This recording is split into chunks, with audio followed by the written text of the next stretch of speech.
Federal agents.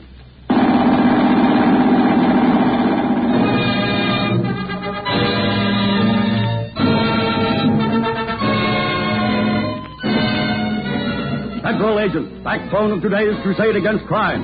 Scotland Yard, French Sûreté, American Bureau of Investigation, Royal Canadian Mounted Police. These men are joined in a modern crusade against crime.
Federal officer of the American Bureau of Investigation enters a parole board meeting in a Midwestern city just as its members are about to receive parole applicants.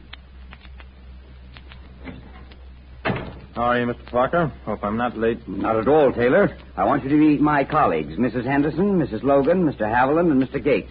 This is Ed Taylor, the federal man who sent Nick Sarno up. How do you do? How do you do? And to tell the truth, I'm going to try to see that Nick stays up here for a while. We understand how you feel, Taylor. But, of course, Sarno was only sent up on an income tax violation. Now, after I know all that. But I'd like to remind all of you ladies and gentlemen that this man is a killer, a murderer. He comes up before you for parole today, and my chief has instructed me to have this chat with you. You aren't intimating. I'm intimating nothing. We know Nick Sarno shot and killed Johnny Collins, a government man assigned to watch him. The fact that Sarno had a good lawyer and beat the rap cuts no ice with us. He's in here because he didn't pay Uncle Sam income taxes on his gang activities. Now, here he's going to stay if We shall judge the matter on its merits, Mr. Taylor. Sure, but just remember that when that man steps out of here, the fireworks are going to start for fair. There's a business competitor of Nick's by the name of Joe Polano who's kind of taken over while Nick's been cooling off in prison. Nick isn't going to take that sitting down, you know. No, I dare say he won't. However, suppose we proceed with the business at hand. Bailiff, bring Miss Mason in. What case is this? Well, I don't know a great deal about the girl. The records show that she's been in for shoplifting. Right this way, girlie. Yeah. You've served 18 months on a shoplifting charge. That's right. Your conduct has been exemplary, and I see no reason why this parole should not be granted. Have you any prospects for a position? Yes, I have. If you only give me a chance, I'm sure I can get work. I'm not really a thief. I needed those clothes I took, honest. If you'll only... Any objections? Parole granted. Oh, you've been very kind. I can't tell you how I appreciate No, what... that won't be necessary, young lady. Just be careful, and that will be appreciation enough. Yes, sir. All right, bailiff. Bring in Sarno. How'd you make out, kid? They granted my parole. Swell. I told you they would, didn't I? It's a cinch. What are you bawling about? Oh, I guess I'm so happy. I don't know what else to do but cry. I can walk out of here free now. Sure. It's wonderful to be free. Helen, meet up with Mom. Hello. Pleased to know you. Come on, Sarno. You're next. Take your filthy paw off of my coat screw. Wait around outside a while, kid. I got a hunch these brass monkeys ain't going to pull no fast ones on me and Mom. I got a car waiting. Take you back to town, huh? Yeah, thank you. All right, ugly man. It's your party. Come on, Mom. All right, Sarno. We have your record here. Anything you wish to say before the board? I ain't got very much to say except that I've been a model prisoner and I made up my mind that I ain't going to cause no trouble with nobody. Is this lady your mother? Yes, I'm his mother, Your Honor. And I want you to know that I can see where Nick has done a lot of wrong things in the past, but I had a talk with him. He never broke his word with me, and he's promised to go straight. I see. Can you be sure of that? Oh, I can, Your Honor. Honest, I can. Nick's never done anything really wrong. His father was bad, clean through. I had to raise Nick all by myself. He was under bad influences for a long time, and I just know that if you give my boy another chance, he'll go straight. Please give him another chance. Oh, tell him, Nick. I promised her I'd go on a straight and narrow. Mr. Taylor here was sent up by the Bureau of Investigation to look into your case, Sarno. He seems to feel you'll make trouble if we give you a parole. Hello, Taylor. No, I'm not making no trouble. I guess you mean about Joe Polano. That guy don't need to worry none. No. Sure, he moved in on all my shakedowns, but Mom here told you that I'm true with all that. Joe's welcome to what he's got. I'm leaving for Europe as soon as I get out. Yeah, I'm making Nick go away and leave all this if you can and give him his freedom. I'm against this parole under any circumstances. I haven't forgotten Johnny Collins, Nick. No, you mustn't do this to Nick. He's going to be all right, I tell you. Oh, please, mister, this G-man is just against my boy because he put him here. He'll never say what's fair and right. Oh, Neff, you must believe me and Nick. I say you shouldn't be given parole. Unfortunately, that does not come under your jurisdiction, Mr. Taylor. Now then, are there any members of the board who wish to express comment as to why this man shall not be granted his parole? Very well. That's your answer, Taylor. Parole granted. Now you guys just said something. Thanks, boys. Have a cigar? Come on, Mom. We got places to go. So long, Mr. Taylor.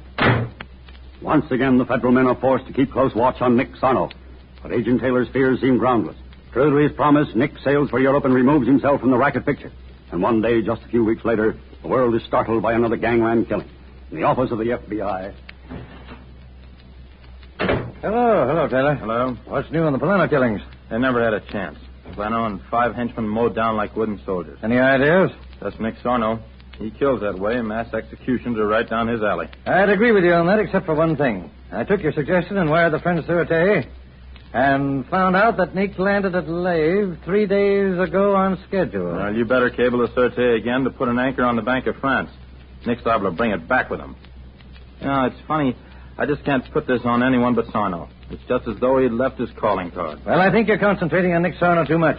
Forget him and run down the men responsible for this job. Look, I was down at local headquarters this morning, and I found out something you ought to know. Remember Al Hardy? Hardy. Oh, yes. He's that blackmailer we chased all over the country a couple of years back. Right. And he got back to town just a day or two after Nick Sarno was sprung. Sarno again. Now, listen, Taylor, I tell you... But wait a minute. Los Angeles police notified the local authorities about his being here. For the past few years, Hardy's been in Hollywood working as a makeup man. He tried to blackmail a couple of actors and was fired. All right, he was fired. So what? Nick has a brother. You're still talking in riddles. All right, now suppose a makeup man fixed Nick's brother to look like him and put him on a boat and sent him to France. The records show the brother was the same build, same hair. Oh, it's a fantastic theory, Taylor. Yes, but it would explain a lot of things. I wonder... Yeah, sure, me too. I wonder where Nick Sarno's hiding out. He's been right here in town all the while. Gambling that Agent Taylor's theory is the right one, the government men start to turn the city upside down in an attempt to locate the hiding racketeer. But through it all, entirely oblivious of what is happening from the safety of a small room above a candy store. Did you see what the paper said about me, baby? Yeah. I'm having a swell time on the Riviera right now. You sure nobody followed you up here? Yeah, I'm sure, but I'm getting sick and tired of sneaking in and out of here just because you... Now, listen, kid, listen. It ain't going to be for much longer. I'm just laying low till the storm blows over, that's all. Well, I'll have to admit you're awful clever about handling the whole thing. Sure. And you and me are going to make up for a lot of lost time as soon as I can blow this hole. You sure you're in the clear? They've tried to hang a lot of bum raps on me, but I'm too smart for them. There was one dick thought he had me, a guy named Collins. Did you get him, Nick? Sure, he knew too much. But these guys ain't going to pin it on me. Yeah, but you've been cooped up in this little apartment for weeks. I don't know how you stand it. You never take me anyplace. But I'm telling you, just be patient for a while. Oh, can't you manage a picture show tonight, Nick? Please. Oh, it'd be taking an awful chance. For my sake, Nick? Yeah, Nick'd be just enough of a sucker over a frill like you to pull something like that. Shut up. You're getting on my nerves, Tilly, plenty. You play my old lady in front of a parole board, and you've been trying to tell me what to do ever since. And you need just that. You're still wet behind the ears and don't know it. I'm going to beat your ears down if I hear another yap out of you. Get your coat on, kid. We're going out to a movie. Gee, thanks, Nick. I'll be ready in a minute.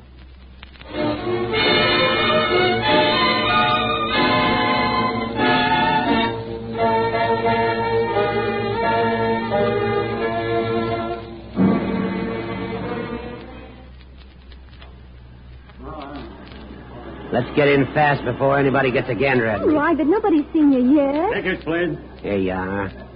Come on, let's go inside. Nick, Yeah? I want to prod my nose. I'll be right back. Oh, well, listen. I better get a seat. Meet you down in front of the third row, okay? Okay. Is there a phone booth in this theater? Yes, ma'am. Right over there. All right.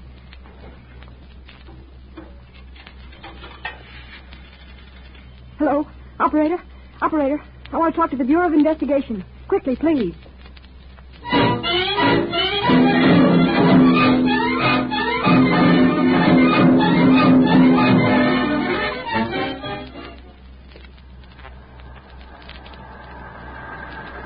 Said he was in the theater with her. Well, we can't risk going in after him. There's liable to be some shooting, and I don't want any innocent bystander plugged full of holes. Well, I've got the boys surrounding the whole building. He won't get away. I just hope that Helen will be all right. Well, she can take care of herself. Now, let's not muff Sarno.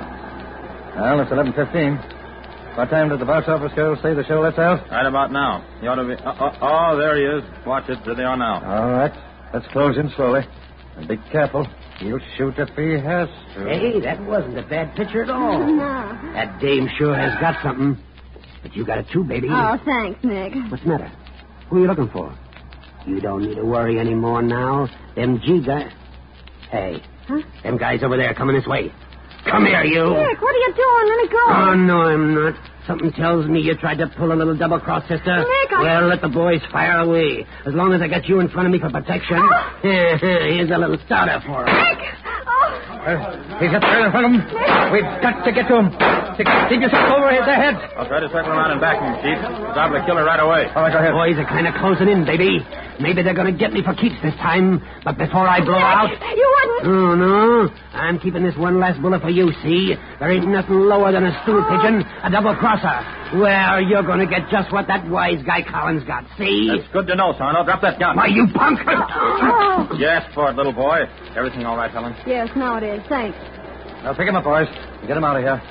Nice work, Helen. You too, Taylor. You're due for a nice fetch this time, Sarno. That's only what you think. Maybe. But you were trapped by proxy. I want you to meet this young lady who's responsible for your arrest. You should know her. You murdered her husband, Mrs. Johnny Collins.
Listen for our next presentation of thrilling stories related to this modern crusade as each nation calls upon its chief bulwark against crime.